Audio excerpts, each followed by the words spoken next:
Mike Tannenbaum in this morning. He's in the Florida offices of Greenberg, Tannenbaum and Associates this morning. And you have an idea that, Mike T., an interesting perspective on what impact this might have on Rodgers' long-term future. Go.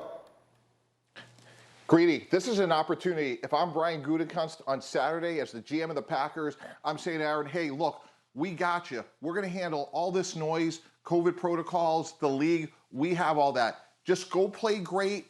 Go be a great teammate. Ignore the noise, and let's go win a championship together, not only this year, but into the future. And just like you helped us with Randall Cobb, you're going to have meaningful input, not the GM, but meaningful input into the roster for next year and for many years to come. So this is a partnership. We have your back. We have it unconditionally. Go beat Seattle tomorrow, and let's focus on the future together. I do like that, you know, and there is an expression. It's never one I like because it kind of sounds so cold.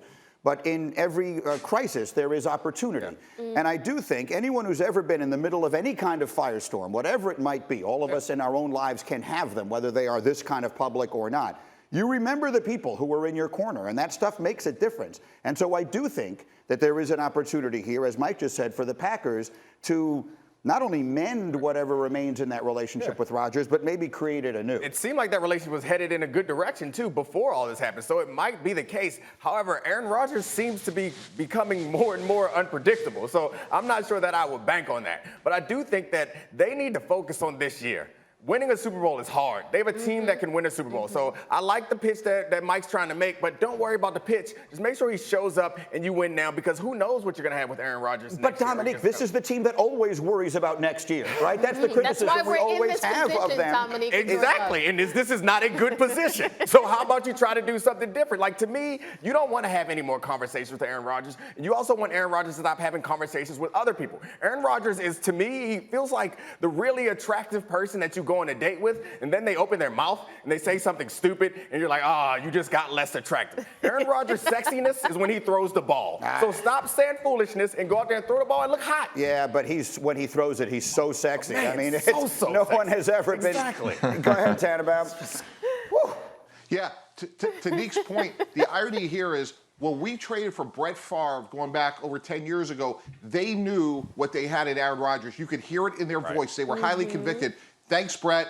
Goodbye. We could go win with Aaron Rodgers. They don't feel that way right now. So to Nick's point, I'd rather have the high-maintenance, somewhat awkward Aaron Rodgers and win a whole lot of games with than the perfect citizen in Jordan Love, who we just don't know how good he's going to be. And it goes back to that old formula, guys. Production equals tolerance. We're going to tolerate a whole bunch from Aaron Rodgers. Oh, my goodness. Can you imagine us listening to Pat McAfee's show for another year? Yes. Can you imagine us? Well, he's going to continue going on McAfee regardless of where he goes, and frankly, that's a blessing to us all. That said, how about it? You always equate everything to relationships. This is an opportunity in a relationship, yes?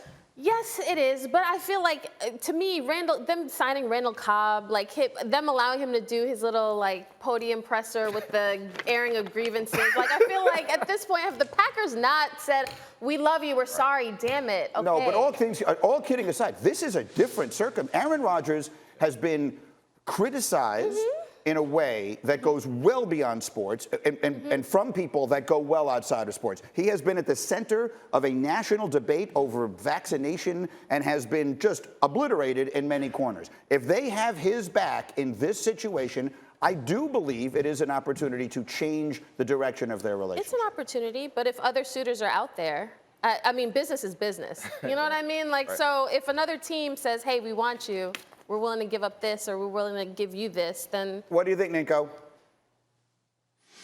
Well, I think if the Packers go up to Aaron Rodgers and say, hey, we have your back, he's going to say, well, did you just see what the backup quarterback looked like and you lost when I wasn't on the field? So, of course you're going to have my back. If you don't have my back, you don't have a team. You don't have a future into the playoffs. You don't have a future of Super Bowl success. So, yeah, have my back, and I'll figure out where I want to be next year. If it's here, we'll see.